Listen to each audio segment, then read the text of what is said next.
nag-start kami from scratch. Hindi namin alam paano yung execution, paano yung mga yung sa operation, so yan. But eventually, habang doon sa planning stage pa lang, na natutunan namin or natutunan ng mga estudyante kung paano mag-handle ng mga event.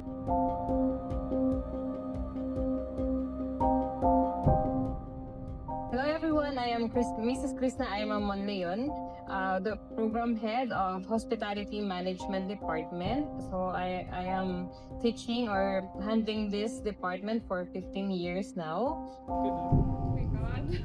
Yung discount ay ano pa?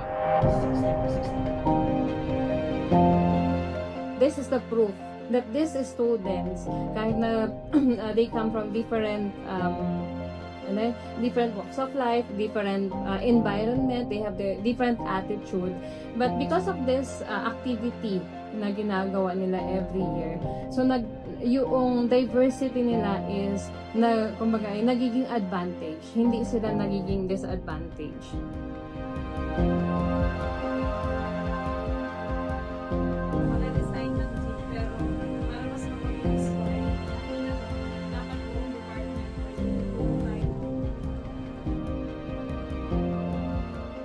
Hello, my name is Yun Roy Marciano and I am former Asian student and now faculty member of TED or Tertiary Education Department.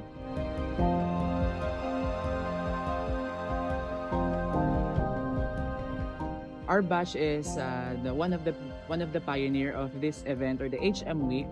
So paano nga ba nagsimula po yung HM Week? So it all started from an inspiration from a school dahil na-experience ko noong senior high school ako na magkaroon ng welcome rites. So sabi ko pagpasok ko dito, 4 years ako pumasok dito, sabi ko kapag opening ng school year, literally na opening ng school, so parang back to school agad, back to work, back to studying agad. So naisip ko na what if i-adapt yung HM Week or yung welcome rites. Originally, yung HM Week dapat ay welcome rites lang nagaganapin every start ng school year. Pero since maraming masasagasa ang schedule during the opening of the school year, itinaon siya noong by October parang October ata.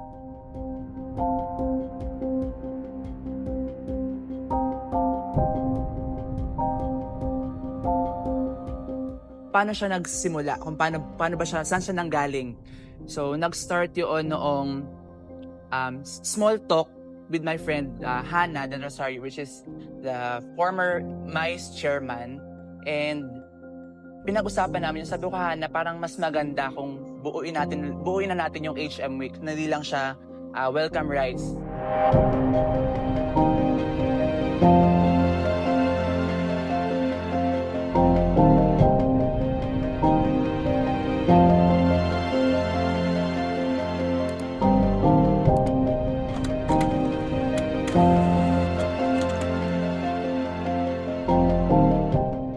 Pinakamaunting batch sa HN, pero hindi namin nakita yung number namin as kumbaga negative side, na parang hindi kami pinanghinaan ng loob doon na paano yan nakaunti tayo, so paano natin magagawa or paano tayo makakapag-provide ng isang event na alam mo yun, kumbaga mas level up pa. So dahil kaunti kami, naging strength namin yung naging close na yung band namin.